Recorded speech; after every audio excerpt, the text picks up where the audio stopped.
All my dear masters for you మీకోసం ఛానల్కు స్వాగతం సుస్వాగతం. ముందుగా మన గురువు గారైన శ్రీ బ్రహ్మర్షి పితామహ పత్రిజీ గారికి మన గురుమాతకు నా ఆత్మ ప్రణామాల మాస్టర్స్. ఓకే మాస్టర్స్, అందరికీ అంతర్జాతీయ మహిళా దినోత్సవ శుభాకాంక్షలు మాస్టర్స్. ఓకే మాస్టర్స్, ఇప్పుడు మన గురువు గారు అందించిన సందేశం. అందరికీ నమస్కారము. మనకి అంతర్జాతీయ మహిళా దినోత్సవం మార్చ్ 8వ తారీఖు. ప్రతి సంవత్సరము మనం చక్కగా చేసుకుంటున్నాం. ఇది ఒక మహిళల మూమెంట్. మహిళలకి ప్రథమ తాంబూలం.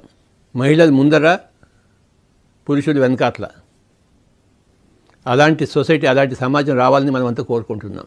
మహిళలు అంటే సహజంగానే ఆధ్యాత్మిక శాస్త్రవేత్తలు. పురుషులు నేర్చుకోవాలి మహిళల దగ్గర. కనుక మనకి ఈ అంతర్జాతీయ మహిళా దినోత్సవం చాలా ముఖ్యమైన రోజు. మనకి విశేషంగా మనం చేసుకుందాం. గొప్ప గొప్ప మహిళల యొక్క అనుభవాలన్నీ విందాం. వాళ్ళ దగ్గర నుంచి సందేశాలు తీసుకుందాం. మనం ఎన్ని అనుభవాలు వింటామో మహిళలది, ఎన్ని సందేశాలు తీసుకుంటామో అంతగా మనం ప్రభావితం అవుతాం. 2 చెవులు ఉన్నాయి, ఒక నోరు ఉంది అంటే 2 ఎక్కువ వినాలి, తక్కువ మాట్లాడాలి. ఎవరిది వినాలి అంటే మహిళలది వినాలి.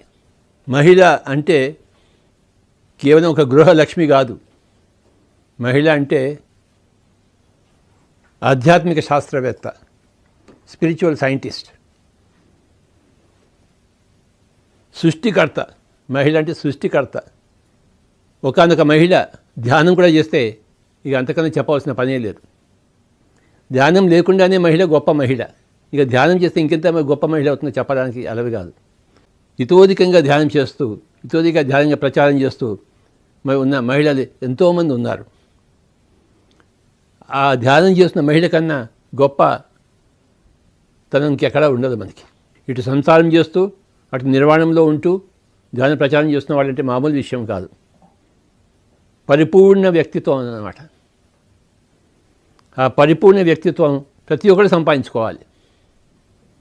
సంసారంలో ఉంటూ ఉండాలి, సమాజంలో ఉండాలి, భాగస్వామి కావాలి, ధ్యానం చేసుకోవాలి, ధ్యాన ప్రచారం చేసుకోవాలి, ఒక ఆత్మగా జీవించాలి. Okay sir, thank you.